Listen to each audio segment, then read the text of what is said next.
The ones who hide their true selves do so with incredible skill, and covering that facade is no easy task. It's nearly impossible. Still, I'd like to hold on to the hope that Lady Luck will smile upon us in the worst of times. If fortune does come my way, I want to share a bit of it with someone else while expressing my gratitude. My name is Emily. My dad runs a small business. It's a company that supplies food to restaurants, offering high-quality products at affordable prices, so it's pretty popular and has many clients in the restaurant industry. The company was founded by my grandfather, and after he passed away, my father took over as the second president. He runs the business just as carefully as my grandfather did, and though the profits aren't huge, the company stays in the black every year. My mom also worked for the company, helping my dad. She's hardworking, managing both her job and our home, but a lot of it was thanks to the support of my grandmother. When I was little, my grandmother mostly took care of me, but she was so kind that I never felt lonely.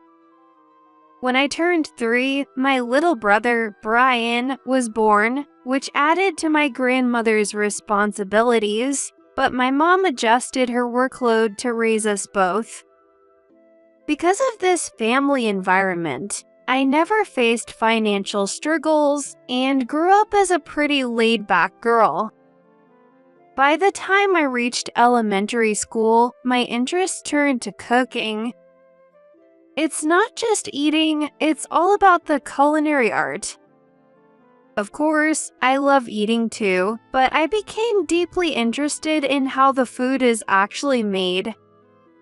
When I think back to what sparked this interest, it was definitely the meals my grandmother made.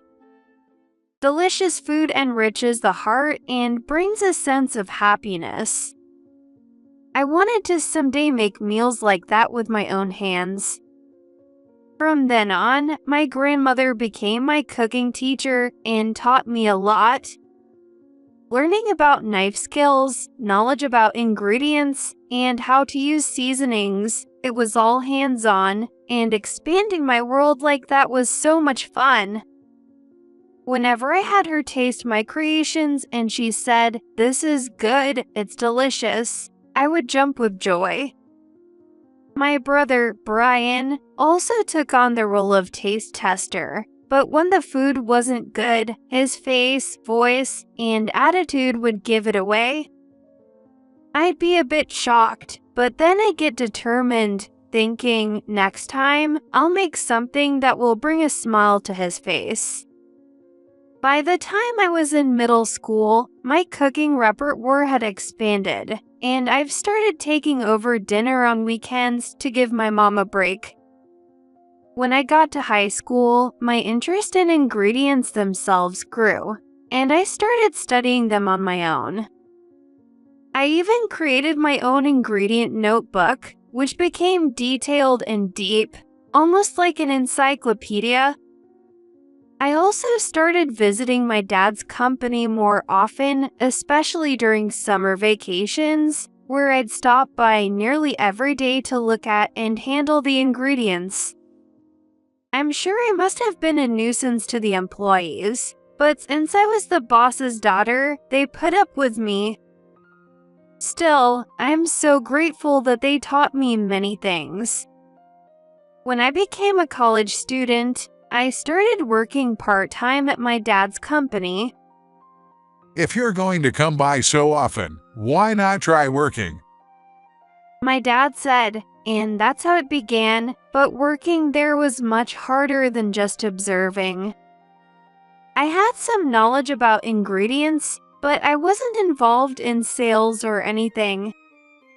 My main tasks were delivering and organizing the products, which gave me a chance to handle the ingredients, but it was a physically demanding job that left me exhausted every day.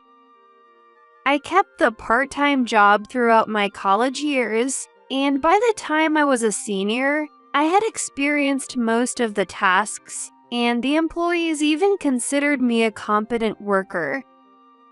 After much thought, I decided to continue working at my dad's company after graduation. Don't go easy on yourself just because you're my daughter. Work even harder than before, my dad said with a stern face. But my mom later told me he was actually happy to have his daughter stay close to him. During my part-time days, I mainly handled organizing the warehouse, checking ingredients, and transporting products. After becoming a full-time employee, my duties shifted to total ingredient management and handling the purchasing and sales records. I try to predict the ingredients our clients will order, purchase them accordingly, and then check the delivery dates and expiration dates to make sure we don't waste anything before shipping them out. Each ingredient requires a different storage condition, and the expiration dates vary as well. That's why it's crucial to manage everything appropriately and keep a close eye on every item in stock. It's a lot of work and takes a great deal of effort, but when I think about how these carefully managed ingredients will be transformed into delicious dishes at the restaurants, it makes it all feel very rewarding. I also kept cooking at home, and whenever I discovered a new ingredient, I'd research what it was and what recipes could be made with it, then try making it myself. I'd have my family taste it and give me feedback. Brian didn't offer much feedback, though. He'd just devour the food, which was fine because watching him enjoy it made me happy. You're as good as a professional chef, Emily. You've got the knowledge and the skills. If you run a restaurant, it'd be a huge success. My dad would flatter me like that, and it made me start to think that maybe running a restaurant and having people eat my food wouldn't be such a bad idea. I know it probably wouldn't be that easy, but that's when I started becoming more interested in the idea of running a restaurant. I even began to enjoy the food deliveries I used to dislike, and now I get excited when it's time to go out on a delivery. Most deliveries are done before the restaurants open, so there aren't any customers or dishes ready yet, but I get to see the chefs prepping and working in the kitchen. Watching the professionals at work and getting a feel for the atmosphere of each place. I'm really into it right now. Most of the clients are older, but there's one restaurant where the owner is in his early 30s. He's older than me, of course, but since he's closer to my age than the other owners, we've become relatively friendly. His restaurant is a French one. The owner, Michael, became an apprentice to a chef when he was 18 and worked hard to learn the trade. Last year, he branched out and opened his own restaurant. He sources his main meats from a specialty supplier, but he buys his spices, wine, eggs, and seasonings from our company. Thanks so much as always. I'm sorry to make you deliver such a small order today. Oh, no problem at all. Are you marinating something? Looks like it's coming along nicely. I'm impressed you could tell just by looking. Yes, it's about ready. I enjoy asking little questions like this during deliveries, and he's always happy to explain things to me in detail, which is why I've started looking forward to delivering to his French restaurant the most. Lately, our conversations have expanded beyond just business and cooking. We've started chatting about casual topics and even personal stuff. I shared how much I love learning about ingredients and cooking methods, and how much I enjoy actually making dishes. I also mentioned that even though I joined my dad's company, being surrounded by ingredients feels like a dream come true for me. Michael told me why he chose to become a French chef, the struggles he faced during his training, and how amazing his mentor chef was. One day, while I was making a delivery and we were talking about French cuisine, Michael said, "You should definitely come by and try the food sometime." Since I love French food and was eager to see the cooking process up close, I decided to take him up on his offer, treating it as a learning experience. My dad, who always appreciates our clients, wanted to join as well, so we made a reservation for that weekend. That evening, we sat at the counter and enjoyed a wonderful French meal, but my eyes were glued to Michael's hands as he prepared the dishes. The way he seamlessly created each dish with such fluid movements was something I could watch endlessly without getting bored. While I was absorbed in watching, my dad took the lead in the conversation with Michael, sharing stories about ingredients and the challenges they both face as business owners. Both my dad and I were extremely satisfied that night. For me, I saw what I needed to see and learned what I wanted to know, and I was filled with ideas for new dishes to try. As for my dad, he was really impressed with Michael, saying, "He may be young, but he's a fine craftsman." Although my dad and I were satisfied for slightly different reasons, we both agreed that the meal was exceptional. When I delivered ingredients to Michael's restaurant the following Monday, I thanked him for the wonderful dinner. Oh, it's my pleasure. I'm always grateful for everything you do for us, and I'm so glad you enjoyed the meal. It was my first time having a real conversation with your dad, and he's such a wonderful and well-respected man. It felt great to hear Michael compliment my dad, and I couldn't help but feel really happy. Just as I was about to leave after finishing the delivery, Michael suddenly stopped me. I know this is really sudden, and I apologize for that. But Emily, would you consider going out with me? I just can't stop thinking about you. Shocked, I dropped the tray I was holding, and it hit the floor with a loud clatter. His gaze, though shy, was steady as he looked straight at me, and my heart was set ablaze. It was the first time I'd ever received such a confession from a man, and with how sudden it was, I felt an indescribable sense of surprise. But it wasn't a bad feeling at all. In fact, joy began to well up inside me. I realized that it was because I liked him too. Looking back on it now, I get a bit embarrassed, but in that moment, I immediately said yes to his offer, my eyes shining with excitement. And so, our relationship began.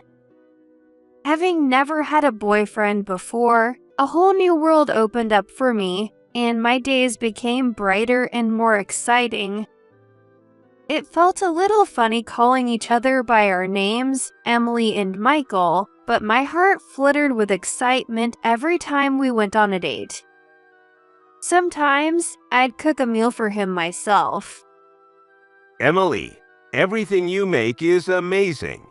You've got such a wide range of dishes, and they're all delicious.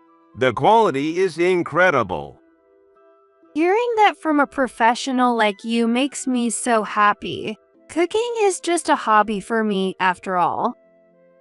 I may specialize in French cuisine, but you're good at everything. And honestly, this isn't just hobby level anymore.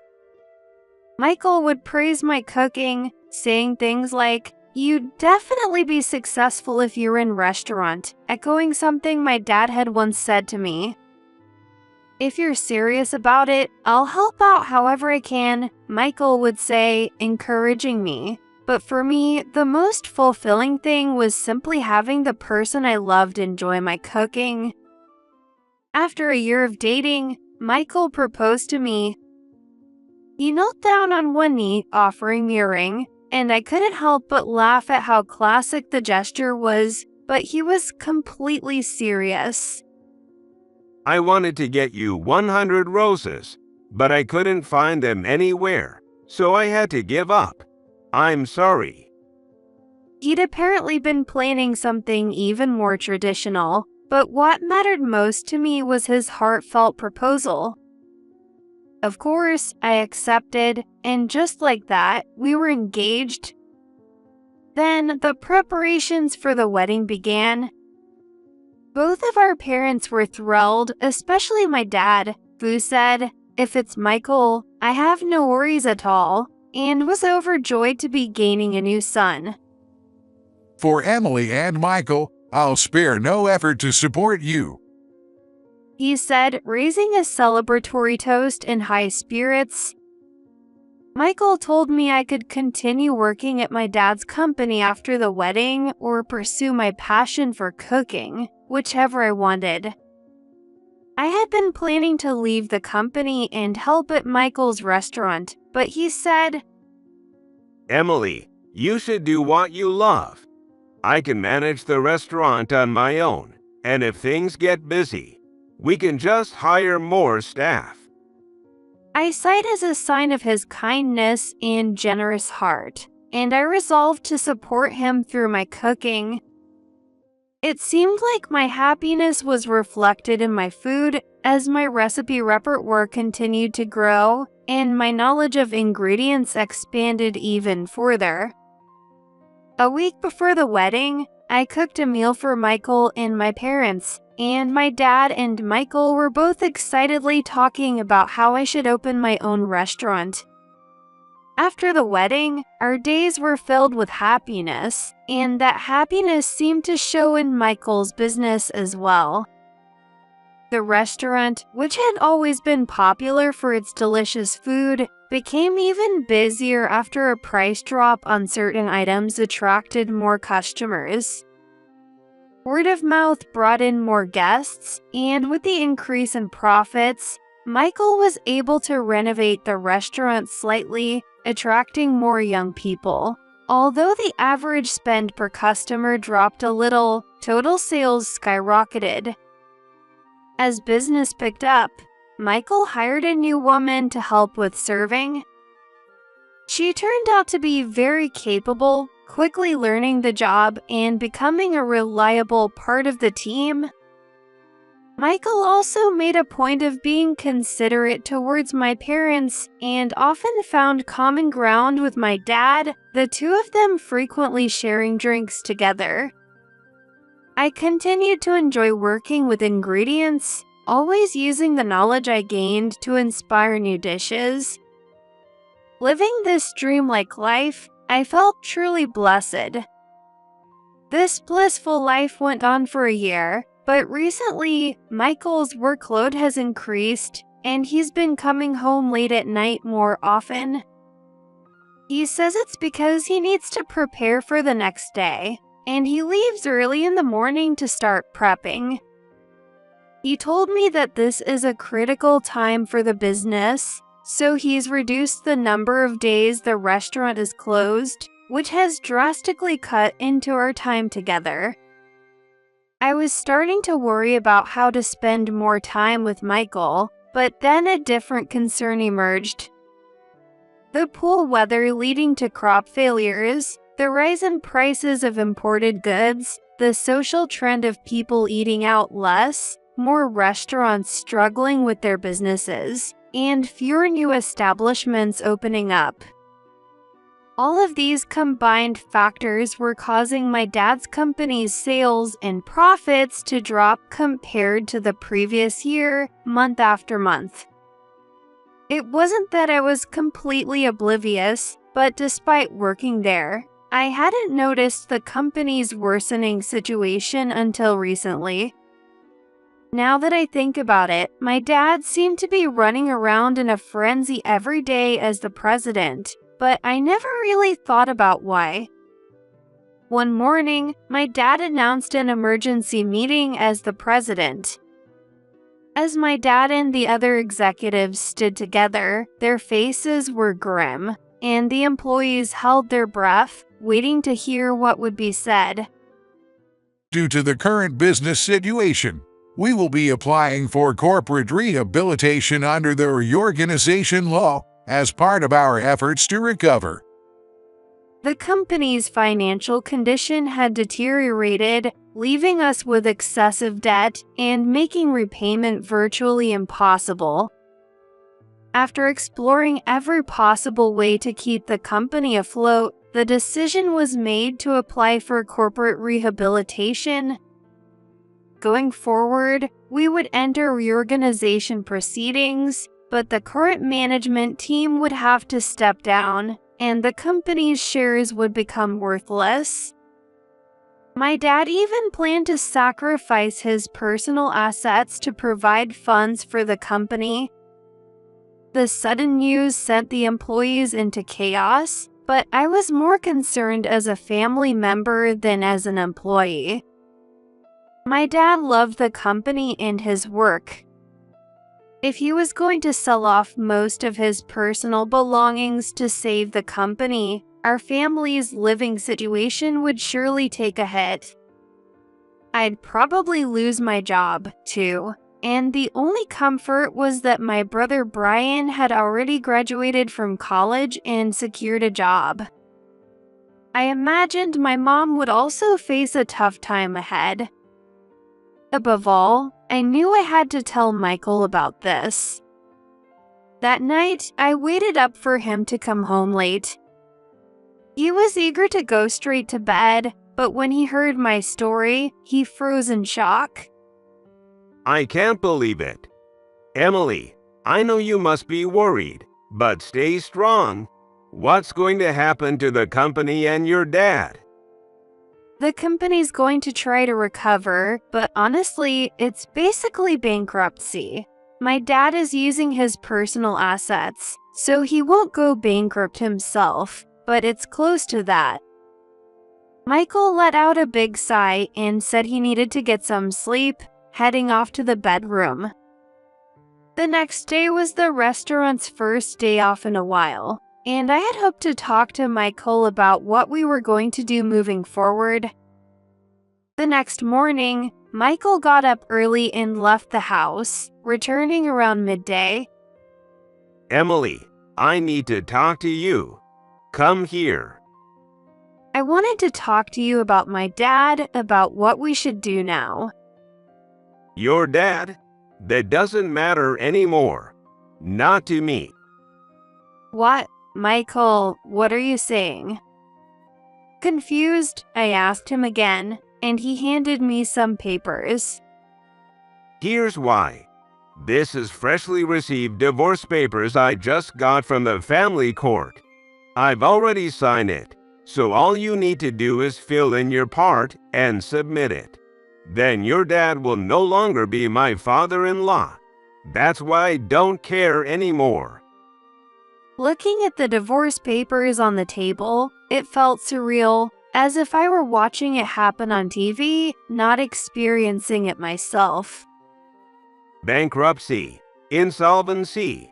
You've got to be kidding me. There's no way I'm getting dragged into that mess. Michael's words snapped me out of the feeling that this was some kind of fictional scenario on TV, forcing me to face the harsh reality.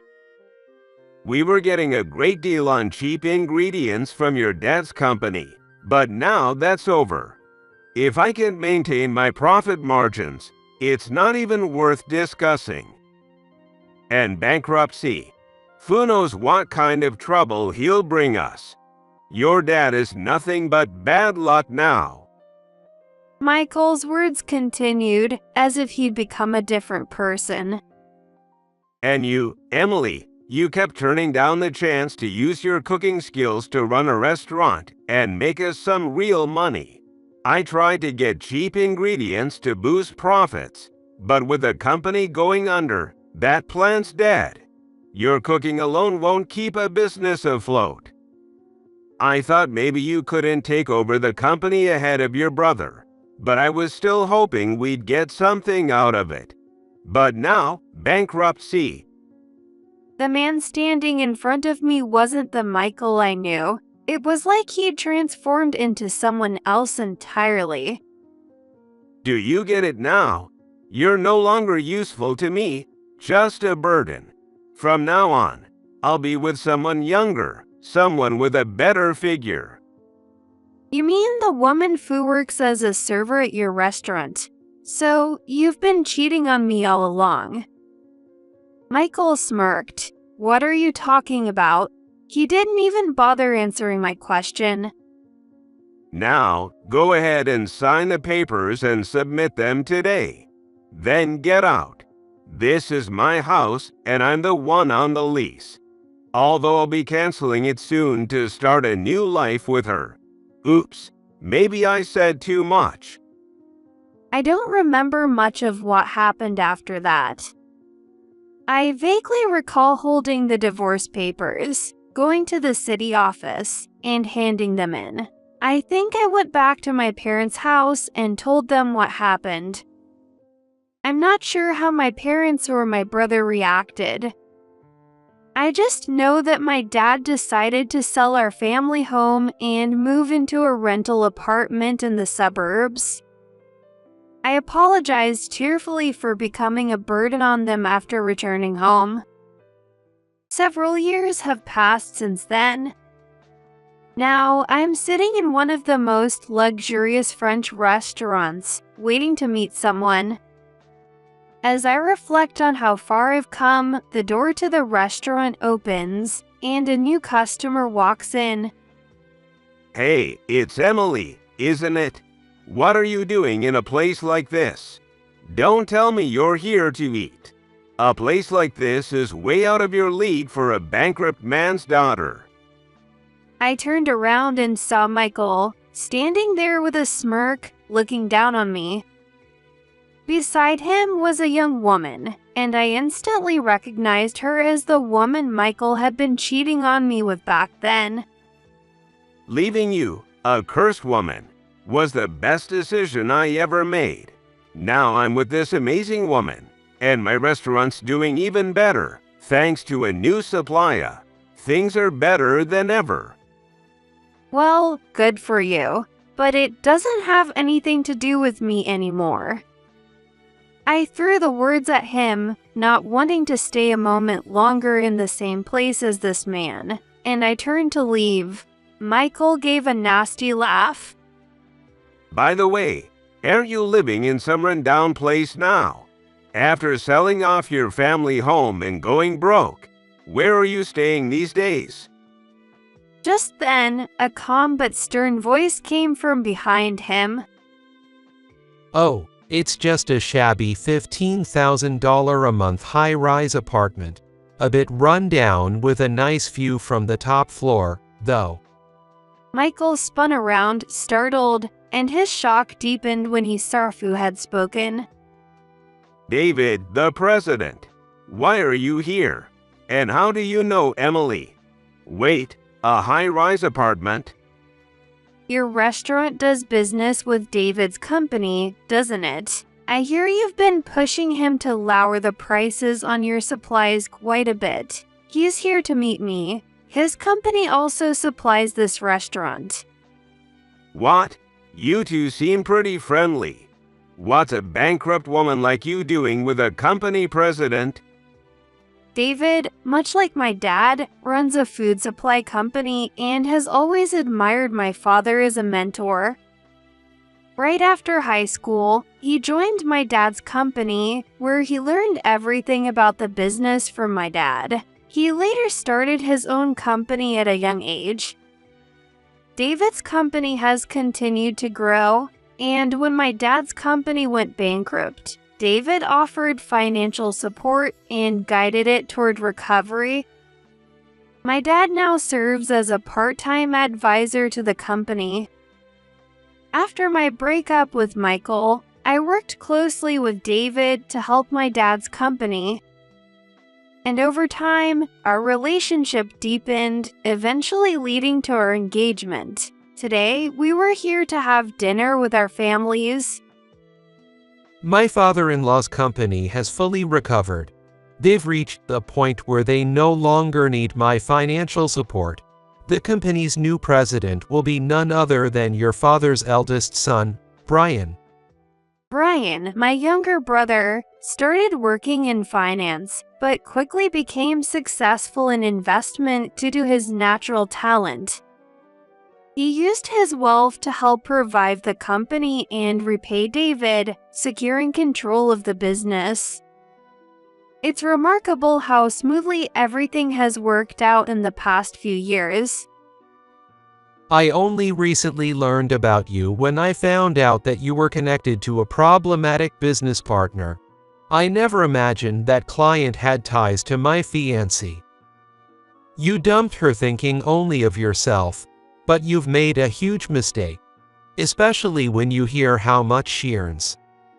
To think of that, you said something about a $15,000 a month high-rise apartment. What does it mean? I'm currently working as a culinary expert. I've published several books, give lectures, and earn through social media ads. That's how I'm able to afford such a place now. After separating from Michael, when I thought about what I could do for my dad, I realized that cooking was my true calling. The video channel I'd started before our divorce had begun to gain popularity, catching the attention of a publisher. Everything fell into place, and I published a book filled with my knowledge and recipes. The book became a huge hit, going through multiple reprints, and my channel's subscribers skyrocketed, increasing my ad revenue. My fame spread, leading to invitations for lectures and TV appearances, and I published a second and third book. Michael, unable to believe what he was hearing, turned pale, his expression changing rapidly. Wait, that's incredible. Emily, I always knew you'd do something amazing.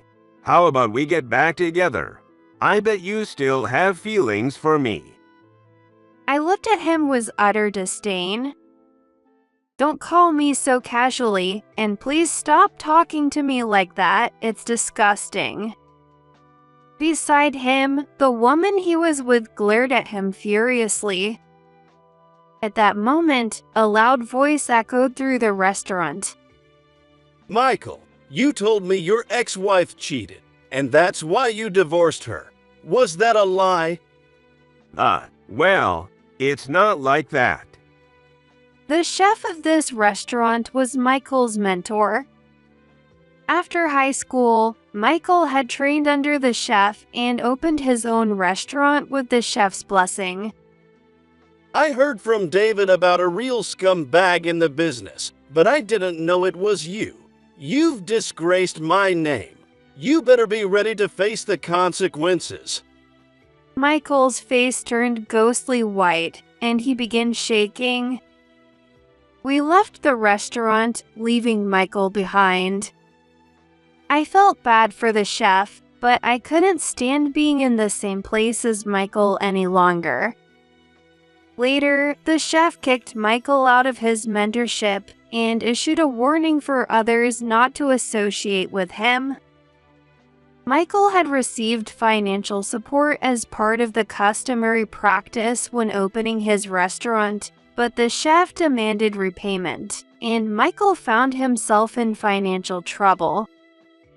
David also cut off all business dealings with Michael, leaving him without access to the cheap ingredients he relied on. Forced to raise prices, Michael's restaurant quickly lost customers and soon shut down. Pathetically, Michael kept trying to reconcile with me, so I went to the police and got a restraining order. Since it hadn't been too long since our divorce, I also sued both him and his mistress for infidelity during our marriage, which led to a nasty fight between them, and they ended up divorcing. Claiming he was single again, Michael violated the restraining order and approached me, leading to his arrest. Michael's downfall gave me a sense of closure, but with all the debt weighing on him, I doubt he'll be able to recover, even after being released. Meanwhile, I continued to build my culinary career and married David. We now live in a beautiful high-rise apartment with a stunning view. My dad's company has made a full recovery, and my brother Brian is now the president. Although Brian lacks experience, my dad will continue to support him. I feel incredibly grateful for how everything has turned out and hope to share some of this good fortune with others.